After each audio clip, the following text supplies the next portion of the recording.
Occasion ఏదైనా location ఎక్కడైనా తెలుగువారి వేడుక అంటే ఆలివ్ మిఠాయి ఉండాల్సిందే. కరాచీ బేకరీ పేరు మార్చాల్సిందేనా? కరాచీ అంటే పాకిస్తాన్ బ్రాండా? కరాచీ బేకరీ వెనుక పాకిస్తాన్ లేదు, ఓ హిందూ కుటుంబం ఉందని ఎంతమందికి తెలుసు? కరాచీ బేకరీపై దాడులు చేయటాన్ని ఏ విధంగా చూడాలి? కరెక్టా కాదా? అసలు కరాచీ బేకరీ హిస్టరీ ఏంటి ఇప్పుడు చూద్దాం.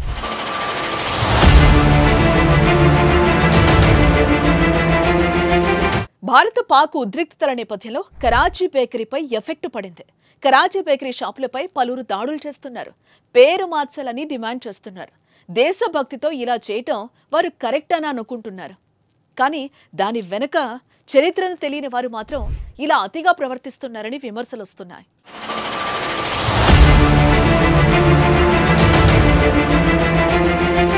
కరాచీ బేకరీని వ్యతిరేకిస్తున్న వారు, దాడులు చేస్తున్న వారి దృష్టిలో కరాచీ అనేది ఓ పాకిస్తాన్ నగరం అని మాత్రం తెలుసు. కానీ దాని వెనుక కథను తెలుసుకోవాల్సిన అవసరం ఎంతైనా ఉంది. కరాచీ నగరం పాకిస్తాన్ పుట్టుక ముందే అఖండ భారతదేశం సింధు ప్రావిన్స్ రాజధాని, అతిపెద్ద ఓడరేవు నగరం. అప్పట్లో హిందువులు పెద్ద సంఖ్యలో ఉన్న నగరం. దేశ విభజన తర్వాత హిందువులపై అత్యాచారాలు, హత్యాకాండ మొదలు కావడంతో వారంతా వలసపోయారు. అలా హైదరాబాద్ కు వలస వచ్చిన సింధీ హిందూ కాంచంద్ రామ్నాని కరాచీ బేకరీని ప్రారంభించారు.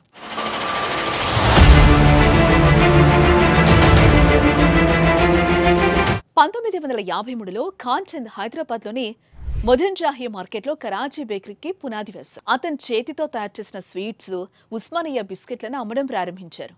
ఇది హైదరాబాద్ ప్రజలకు ఇష్టమైనవిగా మారాయి. దీంతో 2007లో రామ్నాని కుటుంబం నగరంలోని బంజారా హిల్స్లో రెండో శాఖను ప్రారంభించింది. తర్వాత కాంచంద్ కుమారుడు లేఖారాజ్, రామ్నాని కుటుంబంలోని ఇతర సభ్యులు ఈ బేకరీ వారసత్వాన్ని ముందుకు తీసుకెళ్లి తెలుగు రాష్ట్రాల్లో విస్తరించారు. అలా కరాచీ బేకరీగా తెలుగు రాష్ట్రాలతో పాటు దేశమంతా విస్తరించింది. దేశ రాజధానితో పాటు ప్రధాని మోదీ, హోంమంత్రి అమిత్ షా రాష్ట్రమైన గుజరాత్లో కూడా వ్యాపారాన్ని సాగిస్తోంది. కానీ పాక్ భారత్ ఉద్రిక్తత పరిస్థితులు ఏర్పడిన సమయంలో క్లిష్ట పరిస్థితులు ఎదుర్కొంటోంది.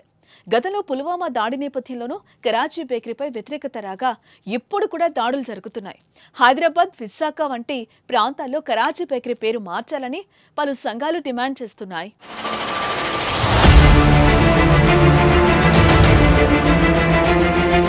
కరాచీ బేకరీ దాడులపై ప్రజలు భిన్నాభిప్రాయాలు వ్యక్తం చేస్తున్నారు. చాలా మంది పౌరులు ఇలాంటి దాడులను ఖండిస్తున్నారు. సింధీ భాష భారత ప్రభుత్వ అధికార భాషల్లో ఒకటి. అది పాకిస్తానీ భాష అనుకుంటే ఎంతటి మూర్ఖత్వమో. కరాచీ పాకిస్తానీగా ముద్రేయటం కూడా అంతే మూర్ఖత్వమని పలువురు వ్యాఖ్యానిస్తున్నారు. దేశ విభజన తర్వాత సింధు ప్రాంతం నుంచి వలస వచ్చిన లాల్ కృష్ణ అద్వానీని ఎవరైనా పాకిస్తానీ అని ముద్ర వేయగలరా? లాహోర్లో పుట్టి పెరిగి దేశం కోసం ప్రాణాలర్పించిన భగత్ సింగ్ ను పాకిస్తానీ అంటామా? అంటున్నారు.